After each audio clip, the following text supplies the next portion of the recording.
joined by myself, Ray, and these two fine gentlemen from Nottingham. We've got Andy in the top there. How we doing, mate? And then, we've got Carl there. Carl, how are you doing? Good afternoon, mate. All good, thank you. Great. Well, let's get right into it then. We'll start off with our review of Fight Camp 2. The first fight that we all saw, Ebony Bridges versus Beck Connolly. Andy, what did you make of Ebony Bridges' performance?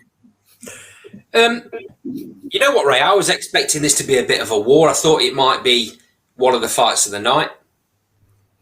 Beck Connolly's a record isn't great. I think it was 3-9 before the fight, wasn't it? That's right. She's been in with world-class operators. Yeah. You know, at high level weights as well. Yeah.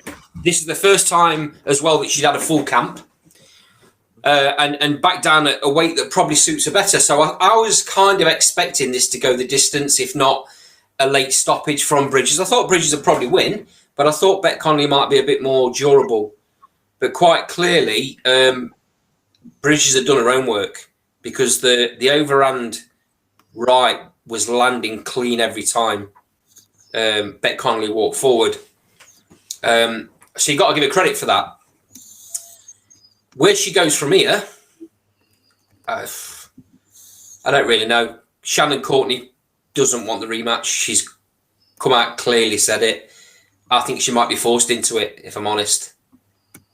She's come out and said, why do I need to go there again? I've already beat her once. Up until Bridges' eyes started closing, that was quite a close fight, wasn't it? You know? So it probably does need to be seen again. It was entertaining. Fight, though, wasn't it, Andy? It was a good, entertaining fight. Bridges and Shannon Courtney was a very entertaining fight. Yeah. Yeah, it was. So I'd like to see that again. Yeah, I was a little bit disappointed. I thought Beck Connolly might bring a bit more. What do you think Bridges is good? Is what her hype would suggest? No. Probably not. I mean, she stepped up once against Shannon Courtney for that regular title. That's the first time Shannon Courtney's fought at that level as well, really. You know, and so it's still. I guess you're still waiting to see. What I would say is that she's really durable, isn't she? You know. You get all this kind of prettiness and photos, you know, with these outfits and stuff on, and that's part of a persona. But it does go to show that there's a lot more to her than just that. She can clearly box. You know, she clearly from all the social media stuff that she's been putting on, she clearly puts the work in. You know, this isn't someone that just relies on a social media hoping to get a bit of a profile and get some fights. She deserves what she's got. And she probably deserves the rematch off the back of that. Is she quite at the very top level? I think we're yet to find out. But she probably does deserve that rematch. Yeah, I think to get on the cards that she managed to get on, is testament to the way she's self-publicised herself. Absolutely. Yeah. I'm not sure about the boxing skills, if I'm honest with you. I'm not sure how far it will take her, but she's very entertaining to watch. And you know, she likes a war. You know, she likes to trade. I'm not sure about the pre-fight stuff. I think women's boxing needs to be acknowledged for the skills rather than the circus. But she's very entertaining, and obviously in terms of commercial side of it, she's doing quite well for herself, isn't she? I'd say she's a maths teacher from Australia who's got no real track record. So you got to give her props, haven't you, for the position she's in. And that's all her own doing, Carl, isn't it? Yeah. She's you know, she's not been pushed. Although now she's on these bills with Matchroom and DAZN, she's not initially been pushed by them. She's not getting the big backing that some other fighters do from Matchroom. You know, she's all of this is off her own back, and it's because of a lot of the social media stuff that she's getting these fights, which she completely deserves off of the last couple of performances. I want to see what she's actually got when she gets in with the very best in that division. Yeah, I mean, just my thoughts on her. Bearing in mind her opponent Beck Conley's last fight was against Ram Ali, and then the fight before that was against Ellie Scottney, who was on her debut. I think the difficulty Ebony Bridges has is her division, and you could argue in some divisions in women's boxing, don't have the depth of talent. So you go from a world title challenge to fighting what essentially on paper is a journeywoman. Yeah. So I don't think I can sit here and say I've learned something different from Ebony Bridges, because I haven't. I think Carl's right in the sense that I don't believe she's got the best of boxing skills, but she is tough, she is game, and she will make an entertaining fight. She will scrap. But I think because of the lack of depth, she is in a great marketing ability, which is brilliant, by the way.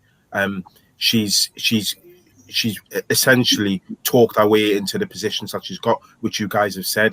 But talent-wise, I mean, if you look on her many of the ratings, she's out of the 6 or 5 boxers in Australia at her weight. She's consistently either 3rd or 4th. So she's not even the best in her country. So in terms of where she would go, I mean, I would like to see her face obviously the best in Australia to kind of prove me wrong. But even so, a fight, I know she's good friends with Rachel Ball, so that fight might not happen. But I do think Rachel Ball's the best of that weight class. So maybe a rematch with Shannon, and then the winner fights Rachel Ball. Makes sense.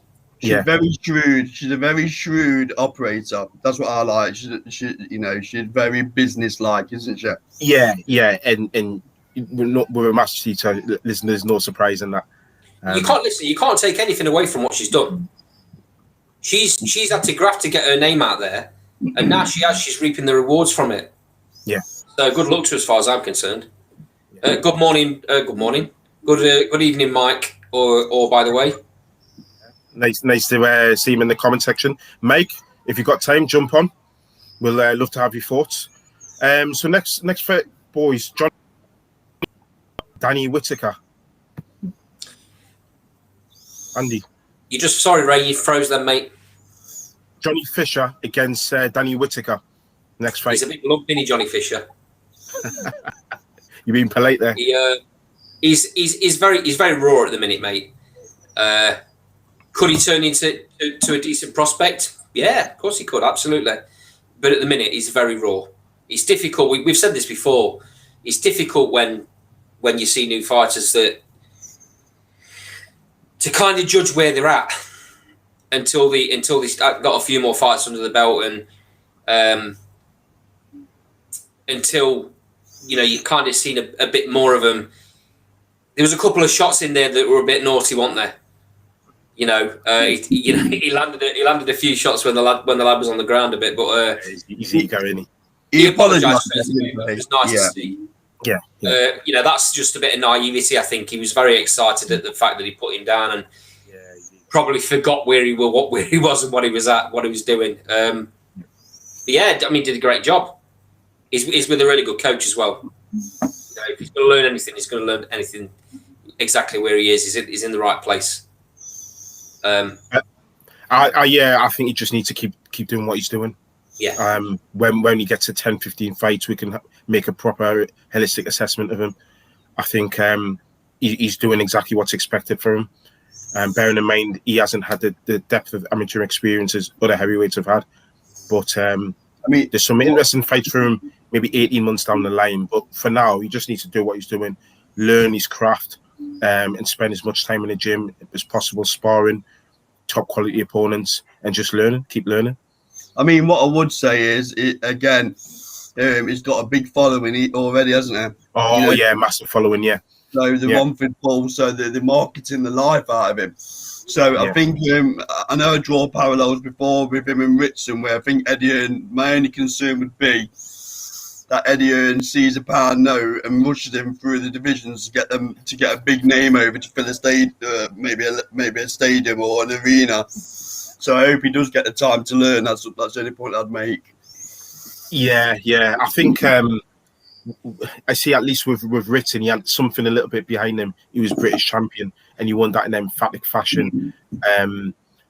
Against Robbie Barrett.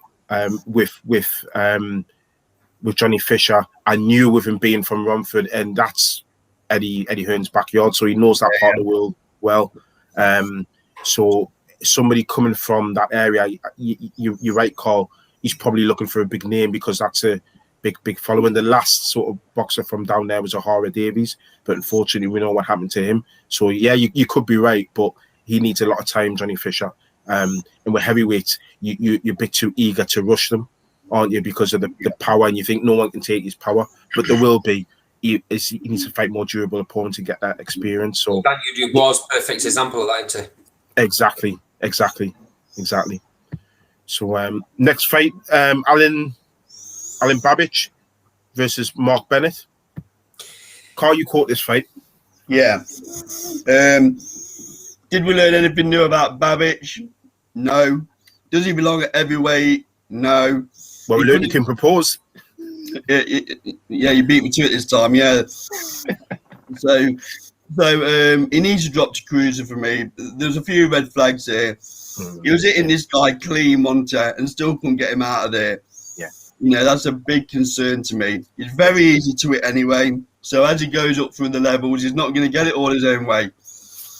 So I would say best part of the night of his marriage proposal. That's right. I'm sure he performed better later on in the evening as well. But drop to cruiserweight. I think he's got a better chance. I know the money isn't quite the same, but he's going to come unstuck. I mean, who's he going with next, Ray? Who'd you put him in with? I think I know there's been probably people think because Fabio Wally, who we'll talk about a bit later on, won, but I probably want to see him in with somebody like a Cash Ali. Cash Ali's picked up an IBF European international sort of belt thing. So he's had about 18, 19 fights, and obviously we know. Did he get that out of a lucky bag? Probably. I'm sure it's all IBF belts are meant to be red and his is pink or something, but yeah. I think it's someone put it in a washing machine or something. But yes, somebody like that who's he's not ready for a named heavyweight yet, because even if you've got the top two are way above Fury and Joshua, then you've got the likes of Joyce, then you've got Dillian White, and then underneath you've got people like Dubois, Gorman. But I think even that they've got a lot to them. They've got that size advantage. They're just too big and too powerful. But then underneath you've got the likes of people like Tom Little, Cash Ali. Maybe put them against those guys and see what he can do there. Andy, what do you think about him? I'm actually starting to warm to him.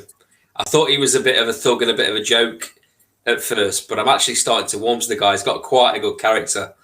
And how good is his engine? He was throwing over 100 punches around. Yeah, I think punches around for an heavyweight. Yeah. That's ridiculous. Yeah. I mean, I completely agree with Carl, though. He's not big enough to be an heavyweight. He was landing everything and the kitchen sink. And we're talking about a fighter that was 7-1, not been in with anybody, and he was taking everything flush. He wasn't in the best shape himself. He was blowing from the end of round one, and Babich still couldn't get him out of there. Which everyone's going on about Babich's power. He clearly hasn't got that much power now, and he's only stepping up with someone that's had the same amount of fights as him. Quite clearly, when he starts going up against the big boys, or even someone British level, he's going to come a cropper into. Yeah, and I don't want to see that because, like I say, I'm warming to him. as a character. You know, he's taken Britain to art. He's loving the culture. He's loving the way that we do stuff over here, which is fantastic. Yeah, he needs to be fighting at cruiserweight, and if he does that, I think it could go. I think it could go places. He's wide open, but if you look at his amateur record, the guy can box. He's capable, but that's not his way. He just wants to get in there and have a tear up. I think that eventually he might settle down a bit and use a bit more of what he's got, because he's got skill. Time will tell. I don't think he's going to want to drop to cruiser though. I think he's going to stick to his guns. Andy, he weighed in at 210. Yeah, no, I know. He can easily shift those 10 pounds. No, I know, and for a title. But you listen to, I mean, Dillian White was there. You listen to Dillian White, and he wasn't entertaining him dropping down either, really. Yeah. You know, Tony Bellew was saying he's got to be a cruiserweight. But Dillian White was kind of not really answering the question, and they all obviously think he's capable of staying at that level. We've had a comment from our good friend there, Andy Brown, on Amateur Boxing World. Says Babich versus the Romford Bull. Johnny Fisher would be fun in the future. Could well be if Babich continues to hang around at heavyweight. The problem you've got with Babich is it's a bit snookered really, because if he drops down to cruiser, I think he gets beat by the top boys in that division as well, Reactpor and people like that. Yeah, in Britain, I'm not really sure what I'd do with him as a matchmaker. He's only had 7 fights though, Cole, to be fair. Yeah, I'm just not sure he's good enough in either division to win a world title, I guess is what I'm saying. I mean, Reactpor's only had something like 11 or something like that, hasn't he? Yeah. But he's beaten better opposition. He beat McCarthy. He's beat Billum Smith. For me, I can't see why he just doesn't have a trial run at cruiserweight.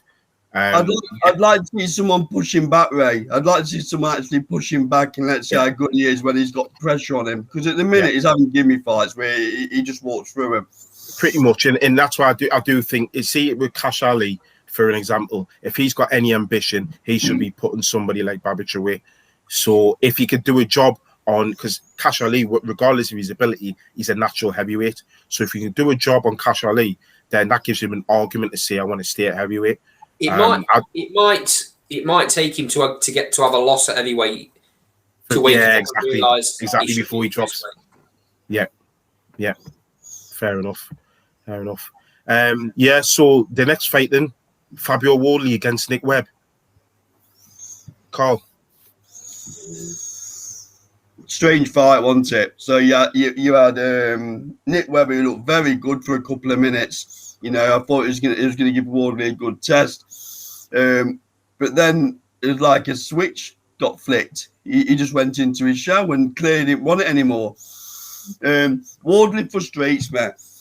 Again, he's another fighter now who needs to get that. He needs that solid test. He looks very unorthodox at times. I give him credit for where he's come from to where he is now. But when you got a commentator saying his punches look like someone swinging a baseball bat, don't bode well, does it? Yeah, don't bode well. So I think Wardley is limited as well. He's talking about the Commonwealth in the British next. Yeah. I don't think he wins that fight. I'm not sure. Again, he's coming very close. He's having fights all his own way. There's another one where I worry for him because, you know, when he gets tagged, he just starts swinging, you know, and he's very exposed. So when he's in with a half decent operator, I can see him getting knocked out. David Price would knock him out for me because he would land. So yeah, he did what he needed to do, I guess. Another Dillian White managed fighter where again it must be a nightmare to matchmate because it's come from white collar. You don't want to take him up the levels too quickly. But then again, the British boxing fans aren't going to put up with this level forever, are they? You know, they're not going to put up with this level forever. So, yeah, didn't learn nothing new. On to the next fight, to be honest, Ray. Yeah.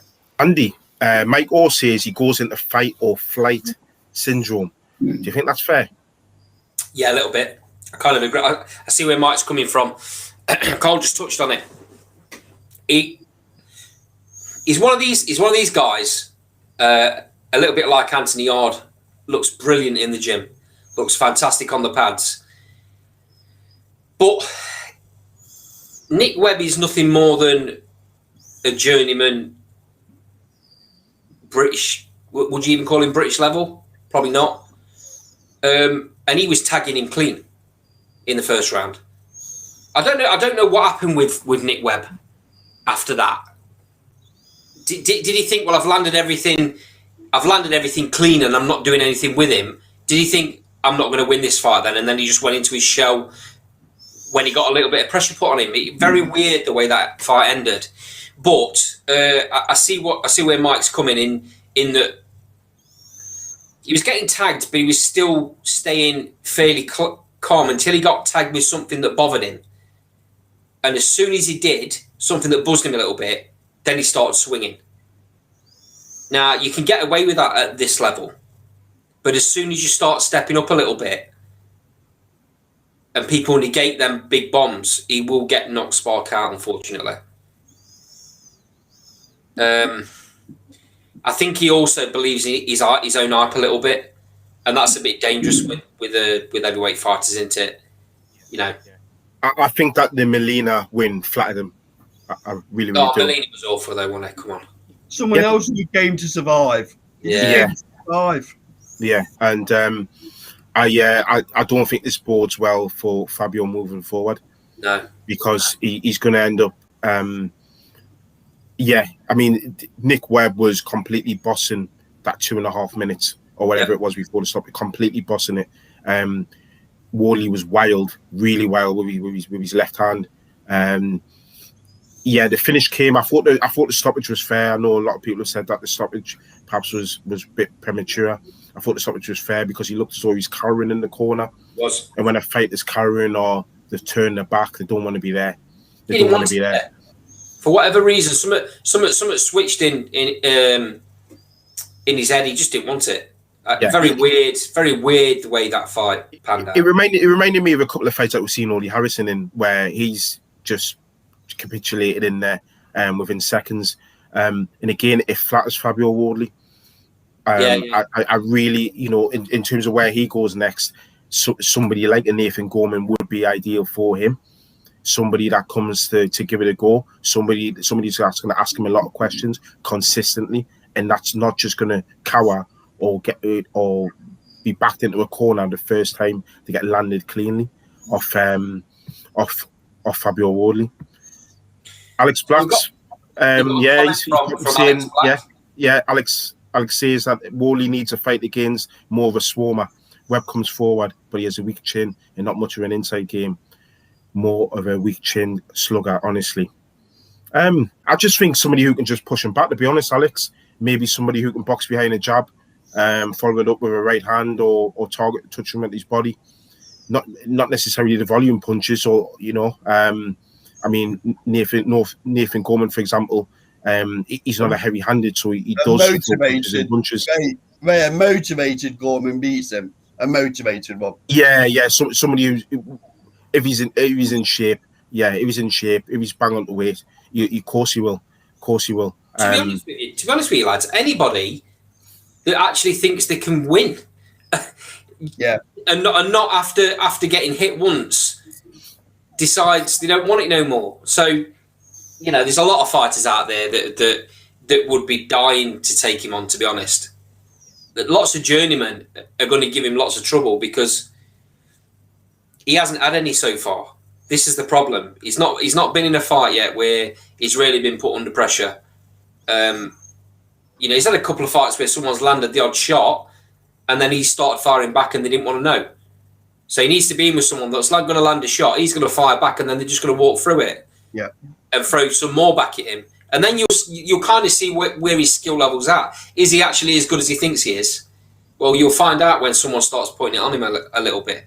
Well, funny enough, when DAZN launched with Matchroom, and there was talk of having British fighters on American cards, part of me thought, because Chris Arreola did slightly better than he did against Andy Ruiz, this might be a good test for him.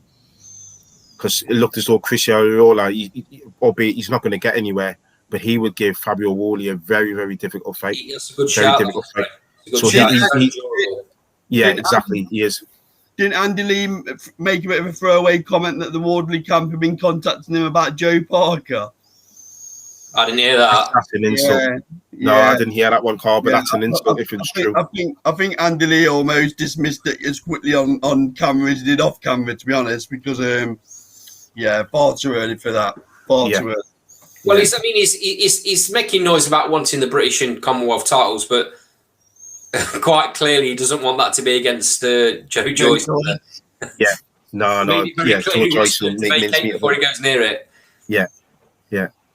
All right, and the main fight of the night, Kid Galahad versus Jazza Dickens.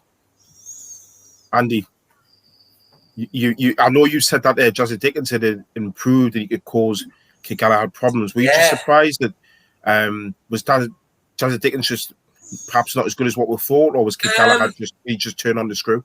So I think the fight went in stages for me, Ray. I thought Dickens won the first round, but he got cut with that clash of heads, and quite clearly that bothered him straight away. I give Galahad all the credit he deserves. What a great performance! The game plan worked perfectly well for him. He boxed brilliant. He did everything he needed to do, and for me, I know that some of the pundits had it level after 4 rounds. I only gave Dickens that first round. I didn't give him anything else after that. He had a little bit of success later on. I think it was round 10 or so, but I still didn't give him the round. But quite clearly, the cut bothered him, and I think it took away a bit of his confidence. I would say Galahad's very, very cute when he's in. I'll put it as cute. That's probably the fairest way, the politest way to call it. He's very cute. The dark arts. He does. Sorry. The dark arts, the forearms, and the tread on his toes. I mean, they showed you a close up of him stamping on or standing on Dickens' toe. Classic. When you don't want when you don't want a fighter to go anywhere. You know, when you want him to stay in the pocket and be able to land your own shots, that's the perfect thing to do.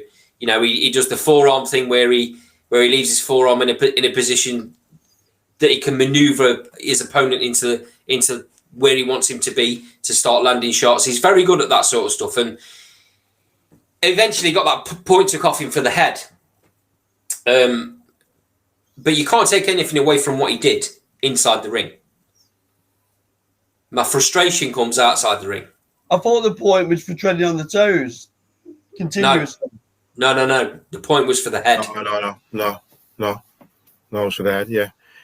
Carl, again, just the same question for you, really, in terms of was Galahad just too good, or was it a case of Dickens perhaps wasn't as good as what we thought? Yeah, I think a bit about. I take Andy's point about the cut, but I just think Galahad was a better fighter on the night. I hear what he's saying about the forearms, but Galahad's well known for doing the forearms on the ropes and switching the angle. Hasn't he? Yeah.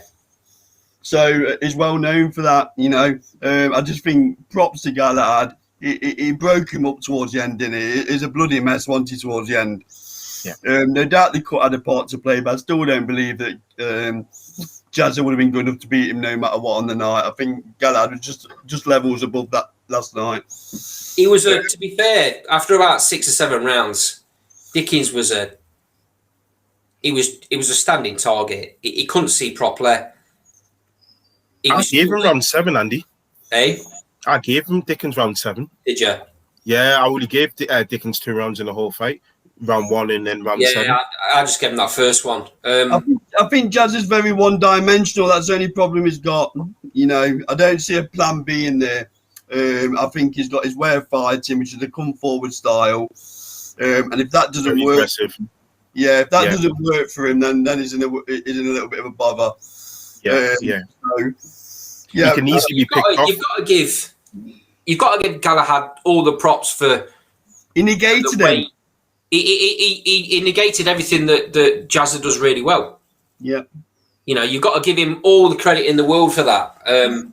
Ray, what's your take? Kid Galahad was just superior in every department to him. He was class on the inside. Kid Galahad, he just kept touching it to the head, touching it to the body. Then he would switch. Yeah, he would switch just as when Dickens would get a little bit closer, he would switch. I like the fact that he always kept an eye on where his lead foot was, particularly when he was in the southpaw stance. Yeah, I thought he would stay in the southpaw stance a lot longer, and I thought that was going to be one of the keys to the fight, the footwork. But he was always in range to hurt Dickens, but then just out of range so that Dickens couldn't land flush on him. Don't get me wrong, he did tag Kid Galahad a couple of times, but Kid Galahad never seemed phased. He just seemed to walk through him. Those shots that landed on in the first round, and I thought those were clean, hard shots by Dickens, they didn't have that much of an effect compared to the punches that Kid Galahad landed on Dickens, and they just took its toll. Really did. I think Galahad was very accurate with what he was throwing. I don't think Galahad hits very hard, mate. But it's the accumulation of shots that were very clean and very accurate. And they take it out of you, Andy. It's as though Dickens, after that first round, it's as though everything went out the window. The corner panicked like I've never seen with that cut. Derry Matthews. The cutman was panicking, like talking to him, like that's not your job. The thing is, though, he had Kerry Kayes in the corner. He had Kerry Kayes, Derry Matthews, Georgie Vaughan, a very experienced corner, and all of them kept going. Yeah. There's all way too much, but for me, the cutman should have done his job, dealt with the eye, and not mentioned it. Yeah. Not said, not a single thing that he kept on saying to him. Keep your eye closed. Keep your eye closed. Like that's going to go round in Dickens' head. Well, it must be bad then. Yeah. He's telling him to keep my eyes shut. It must be bad. And he's not going to be listening to then what the directions he's getting from his coaches. Yeah. And the game plan, his game plan, touching the body, then the overhand, was working really well in the first round.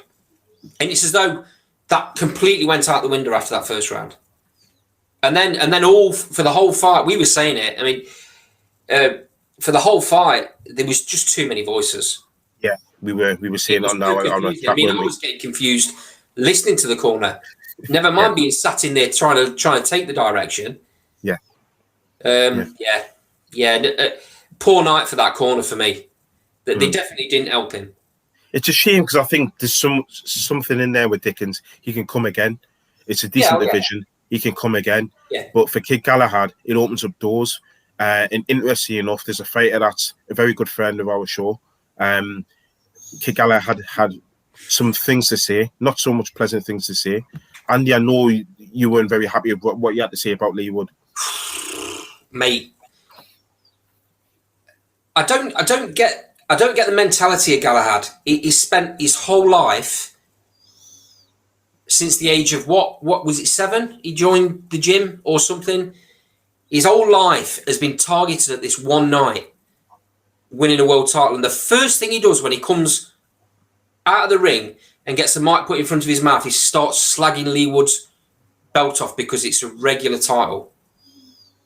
I just don't understand the mentality of a fighter that would do that. When focus on your own win, focus on how good you fought. Don't bring another fighter in unless you're going to talk about wanting to fight him. He never once said, I want Lee Wood next. All he wanted to do was put him down for the fact that his was a regular title and Galahad's as an IBF title, as just an IBF title. It's not Lee Wood's fault that the WBA have 2 world titles. It's not Lee Wood's fault that Leo Santa Cruz, the super champion's not fought for 2 years. He should have been stripped, and Kanzu should have been made up to super champion before he fought Lee Wood, and then Lee Wood would now be super champion. But they're not saying that, are they? The first thing he did was come out and give it Lee Wood. And I thought to myself, that shows a complete lack of class. He was so good in the ring. He was so classful in the ring. And then he comes out and does that.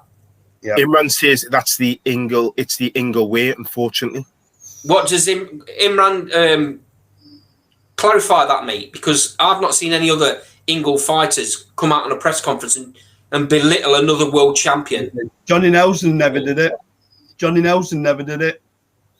don't think Cal Brook does it aside from Amir Khan. I don't think he did either. I mean, Nazim had a little bit, didn't he? But I don't think he ever disrespected any other fighters talking about. I mean, what I don't understand, Ray, is just like Andy said, he's just won the world title. Why are you even mentioning other belts? It suggests to me that it's got, Lee Wood's in there, if I'm honest with you. Because they're pointing to his belt and saying, can you show me if it says regular anywhere? It just smacked to disrespect, to be honest. Alex says it seemed warranting against Galahad, wasn't overthinking it and just throwing those wild combos like normal. Jazza was trying to box with him, I thought. I thought it was a completely different Galahad to the one that fought against Josh Warrington. I thought this was the usual Kid Galahad. He seemed far more relaxed. Everything was natural. He was more aggressive and he was busier, and that was a difference for me. That was probably the little difference which didn't give him the Warrington fight, which some quarters thought he won. Ray, to me, he wasn't busy enough and aggressive enough to give him that win. Yeah, Ray, I've been on record a few times saying I thought Galahad won that fight. Yeah, you did. Yeah. But he wasn't aggressive. Yeah, Ray, just so people aren't accusing me and Carl of being biased towards Lee Wood, because we're Nottingham lads. Yeah. Let's have your take on what you thought of Galahad's reaction after the fight. I just thought that for what he's achieved, I mean, my problem with it is he's beat somebody he's already beaten for a vacant belt, whereas Lee Wood beat the champion.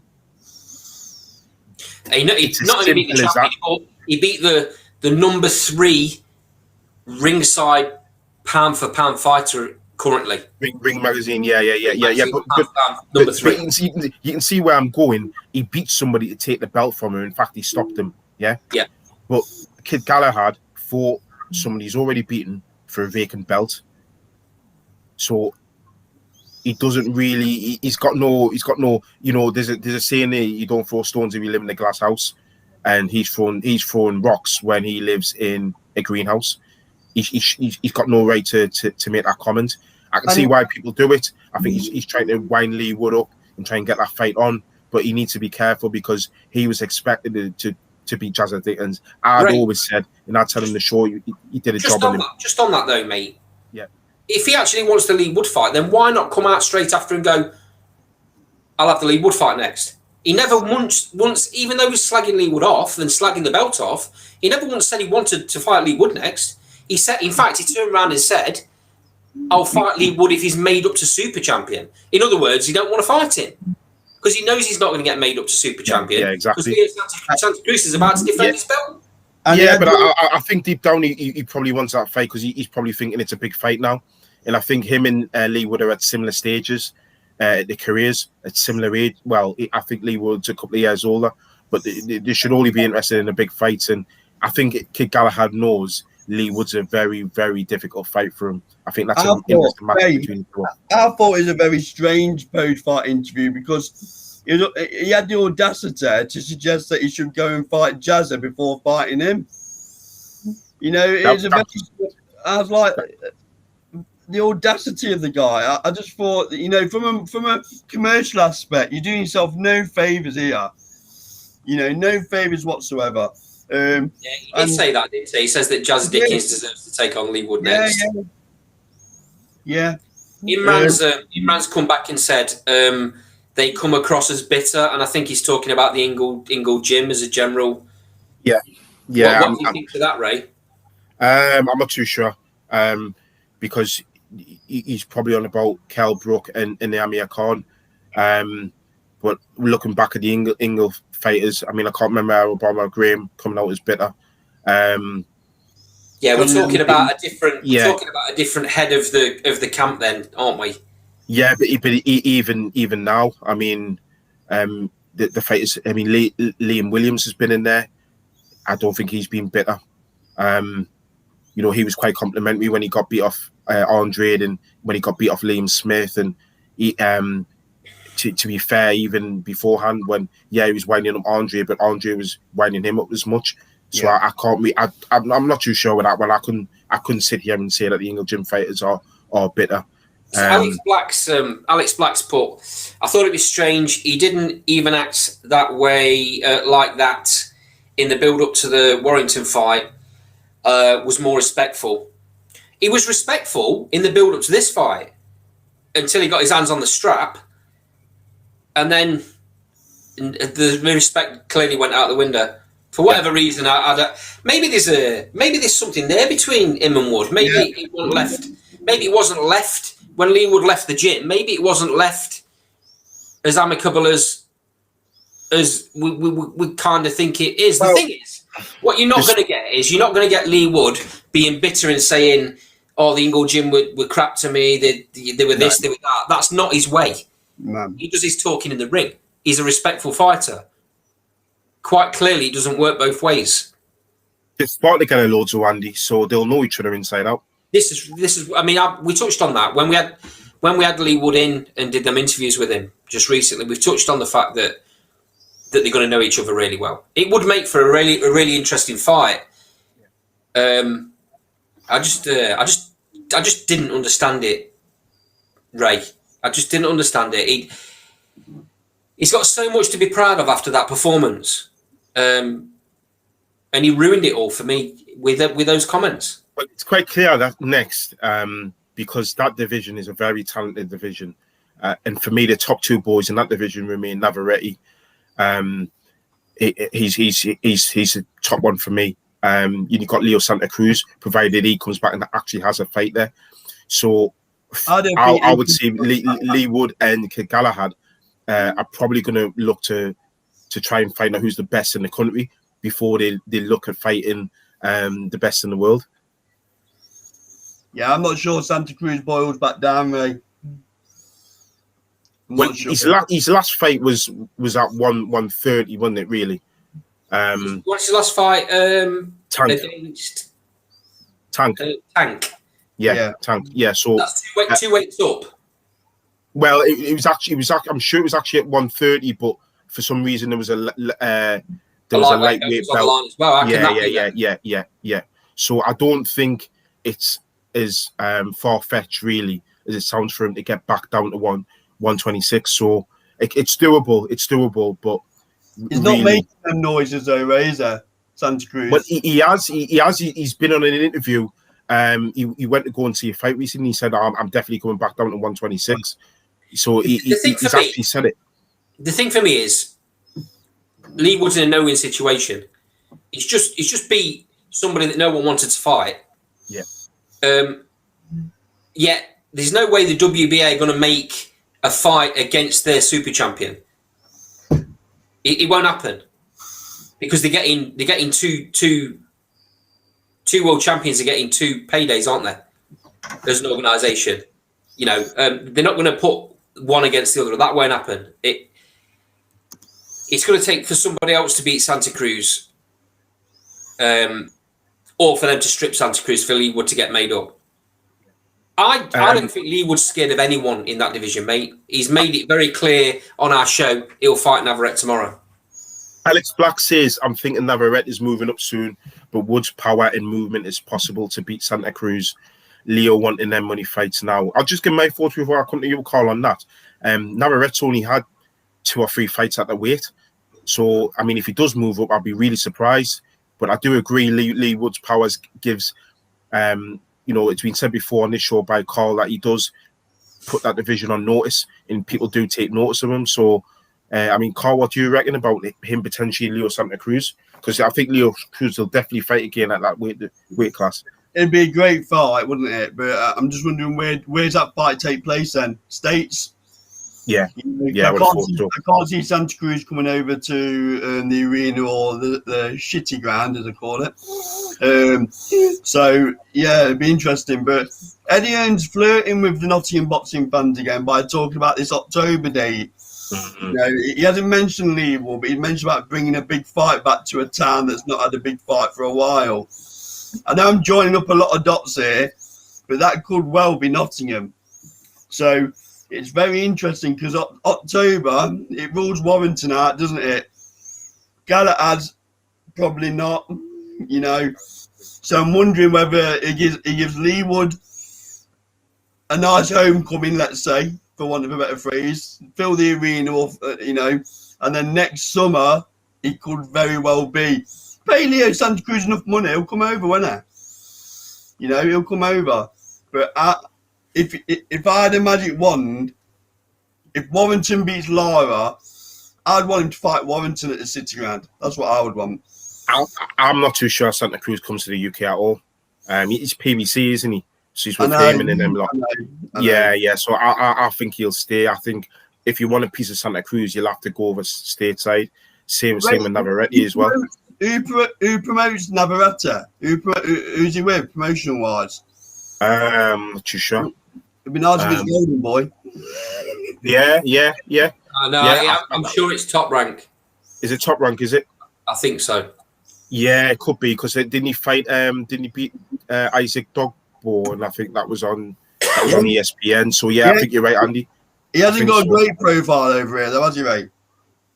Sorry, Santa Cruz and Navarrete. No, Navarrete. Well, yeah. He hasn't. It's only the hardcore fans that. I'm still dubious that the WBA would even make Santa Cruz Leeward because they're both champions in their of their belts. I don't think that fight gets made. For me, Leeward's best shot of a unification would be Navarrete. Well, don't forget, the likelihood is you have to fight Zucan again anyway, so that could well be the date for October in Nottingham. Yeah, potentially. Yeah, I mean, if Cam wants it again, I think he will. Where else does he go?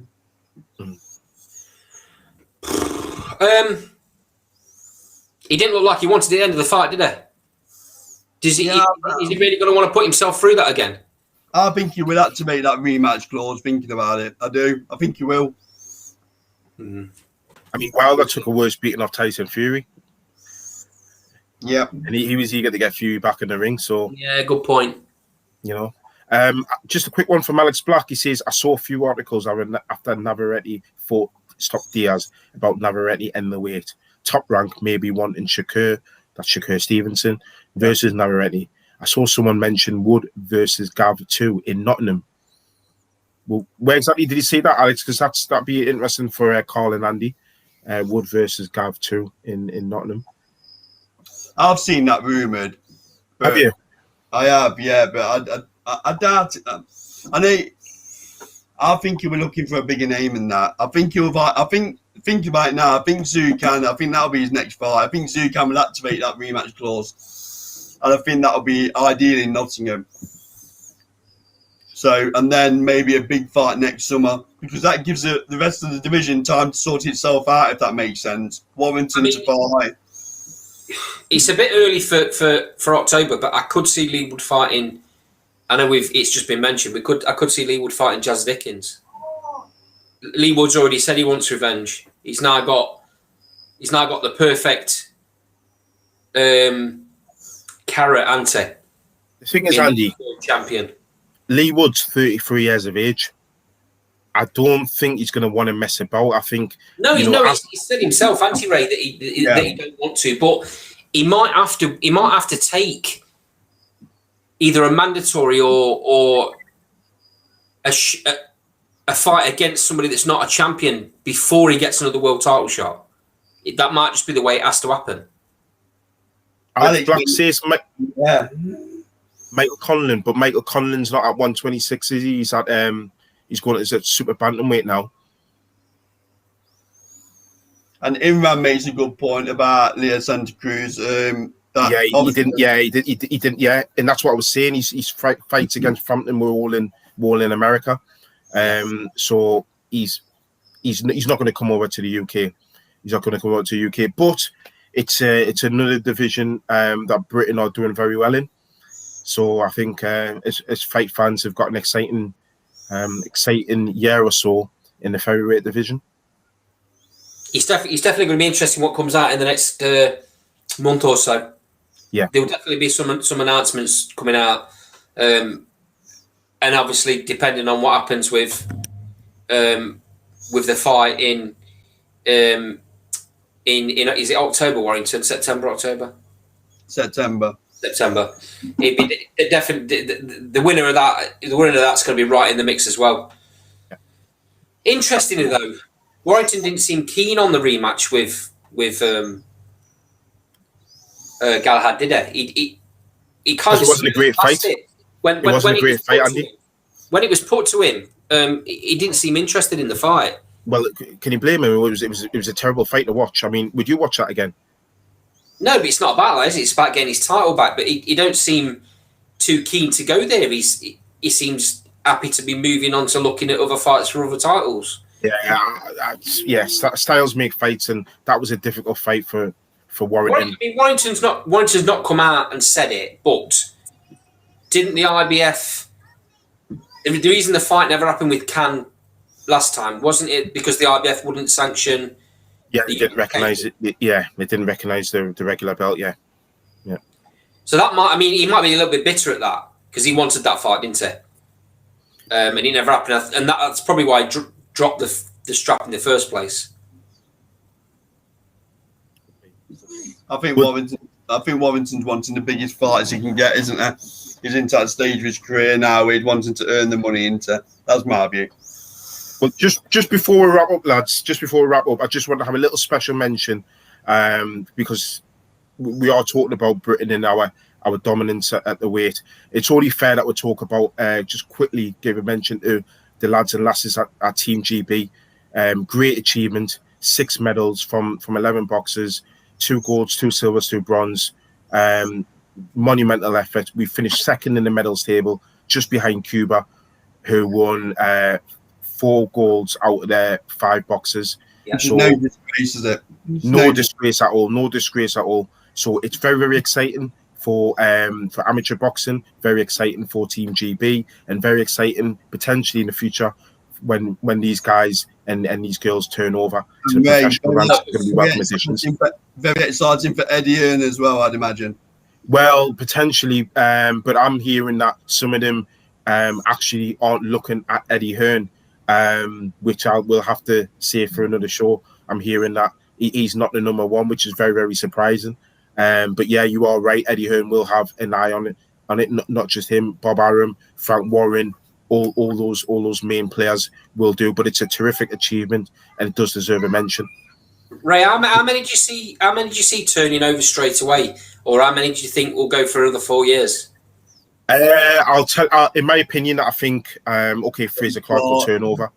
I think, yeah, because he's been there for 10 years, and this was his 3rd cycle.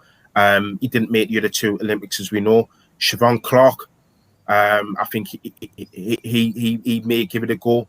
Ben Whittaker will definitely turn over. Lauren Price will turn over. I think Caroline Dubois will stay amateur. I may be wrong, but I think she'll stay. Caris Artensol's in the army, so I think she'll probably turn amateur. I think the McCormacks are definitely turning pro. I think Peter McGrail might stay amateur. Yafai, who won a gold, I think he'll turn over and join his brothers. And also I think Charlie Davison, I think she may stay amateur, but that's quite a lot of them to turn professional. But also Team GB, the way they work is they've got some coming up through the ranks as well. So it's a very interesting time for the podium development squad. Just touching on Whittaker, did you see his post-fight interview? Yeah, well, he gave 2, didn't he? He gave one immediately after where he was sulking a bit, and then he gave one where he was kind of apologising for that. But listen, I mean, I never saw the one of him apologising. Yeah, I was actually going to praise him for his approach when he was sulking, because that's how much he wanted it. Yeah. And that was his honest reaction. He didn't even put that medal on the rostrum, did he? Yeah. He was that disappointed that, because the way he looks at it, he didn't win silver, he lost gold. Yeah, and I've got an issue with that. He's a very I think talented lad. that just shows just and that's a real good character. It's a real good character trait to have going forward. Yeah. I give him a lot of props for that. People might think he was just throwing his toys out of his pram, but I don't see that. I don't think that was the case. I didn't realise he'd come out and apologise for it. Yeah, he did, and he said, I didn't want to be disrespectful to people that have got silver. That's just what, that was just how I felt at that point. I wasn't disrespecting the medal, but I completely agree with you. He showed hunger, desire, and I think that'll stand him in good stead to turn over as a pro. How many silver medalists have we seen go into the pros angry, and look what they've achieved? Yeah. So... yeah, just on that note, lads, and a terrific show. I want to thank everybody in the comments. Alex, Imran, Andy Brown, Michael. I want to thank you all. We'll be back on again at Thursday, 9 o'clock, for another episode where we'll chop with some more boxing. Lads and lasses in the comments and watching this on YouTube, don't forget to like, comment, and subscribe on the channel. And we'll see you again very, very soon.